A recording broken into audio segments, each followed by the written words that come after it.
Bab 657, suasana tegang sebelum terjadi konflik. Setelah mengganti pakaian, lalu berjalan turun ke bawah.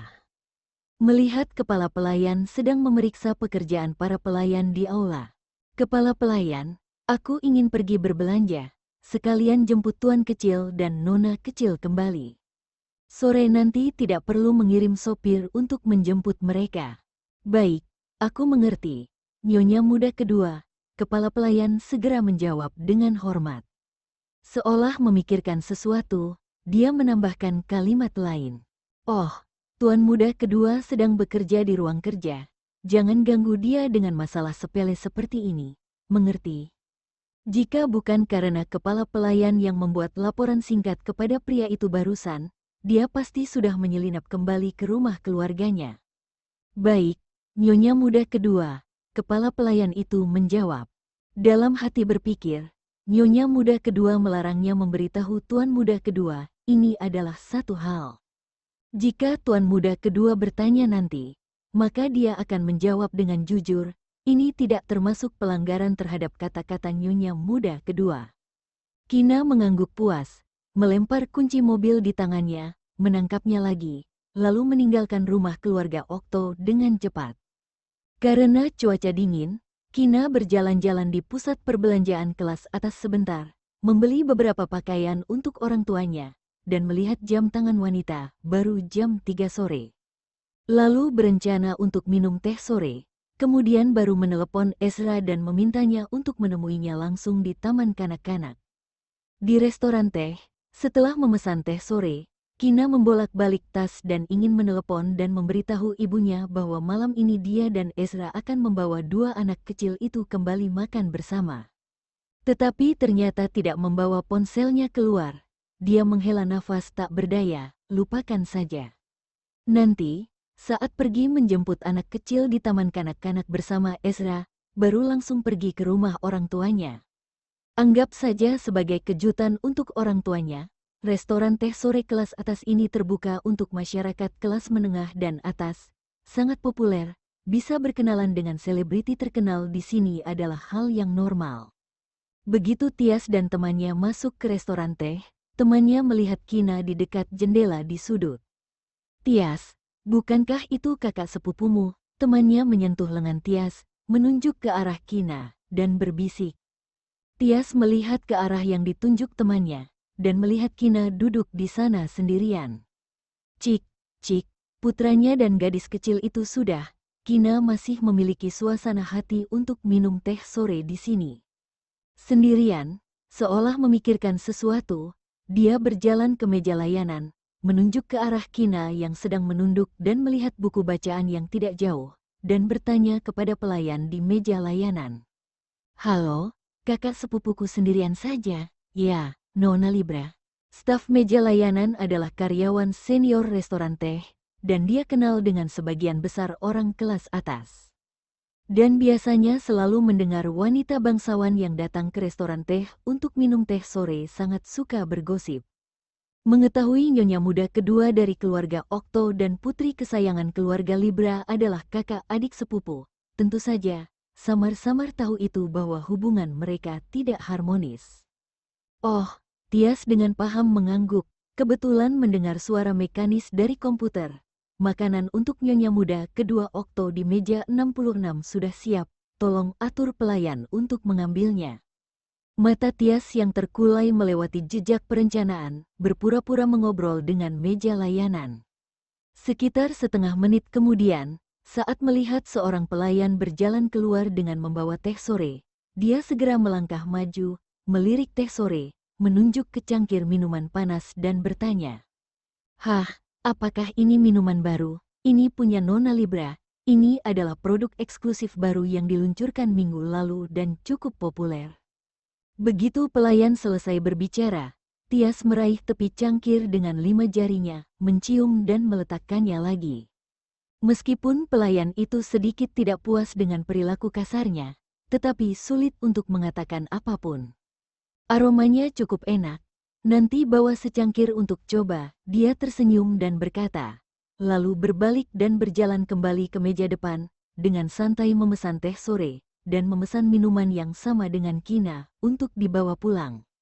Di sini, Kina yang sedang membaca buku dengan cermat, tidak memperhatikan episode kecil ini, sampai suara pelayan terdengar. Nyonya muda kedua Okto, makananmu sudah siap, silakan nikmati. Baik, terima kasih, Kina tersenyum dan berterima kasih padanya.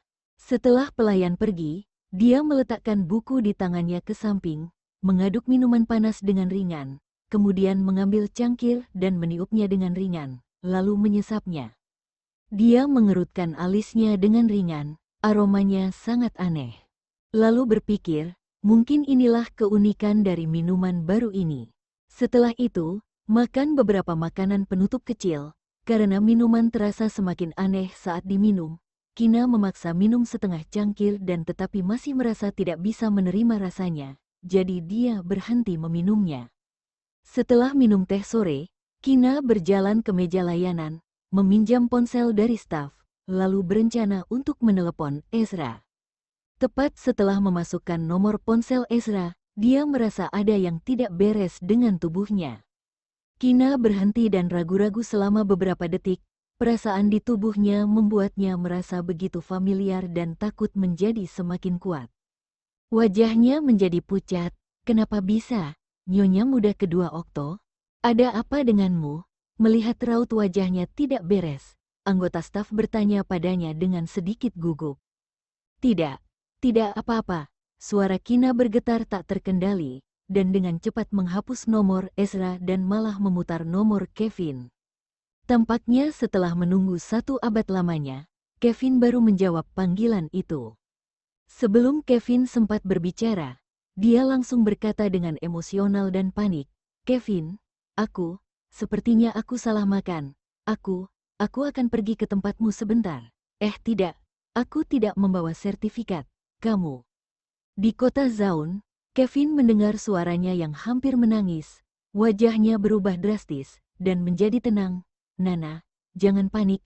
Aku akan segera ke kota Leicester. Jangan takut, tidak apa-apa." "Baik, aku akan menghubungimu lagi nanti."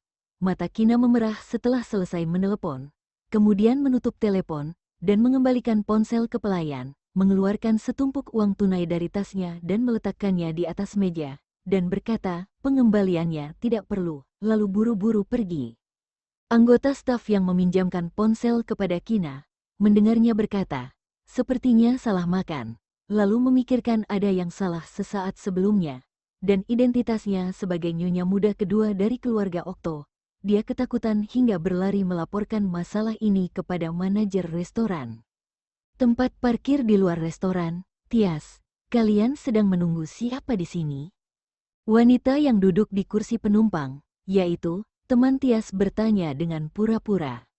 Awalnya, dia datang untuk minum teh sore dengan Tias, tetapi tidak disangka akan bertemu dengan nyonya muda kedua dari keluarga Okto di restoran teh. Teringat tak lama sebelumnya di restoran teh, dia memperhatikan saat Tias mencium minuman nyonya muda kedua Okto, dan sementara pelayan tidak memperhatikan, dia memasukkan sepotong kecil sesuatu seperti pil putih ke dalam. Dia langsung menjadi gugup dan takut.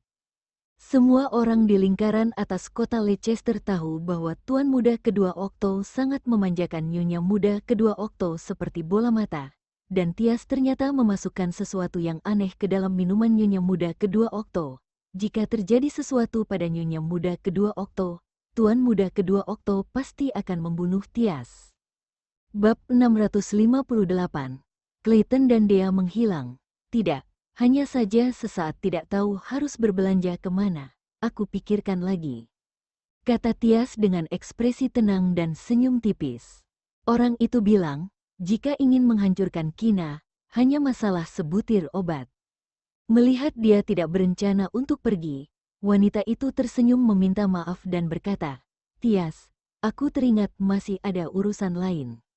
Aku harus kembali dulu, buat janji di lain hari." Diam-diam dalam hati memutuskan, kedepannya tidak boleh bergaul dengan Tias lagi. Baiklah, buat janji lagi di lain hari saat punya waktu luang. Tias tidak menahannya, mengangguk dan setuju. Jika Kina meminum minuman itu, maka efeknya akan memakan waktu kurang dari setengah jam.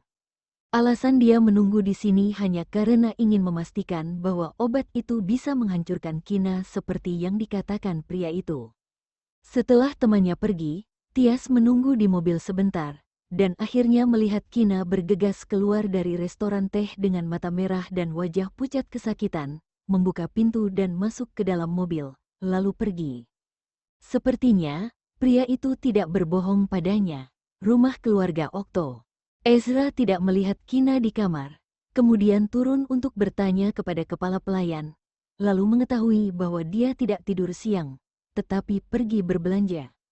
Dia segera menjadi serius dan menegur kelalaian kepala pelayan.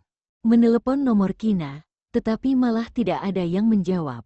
Hatinya merasa kesal, dia terus menelepon Kina, lalu berbalik ke atas dengan wajah muram, dan berencana untuk kembali ke kamar mengambil kunci mobil.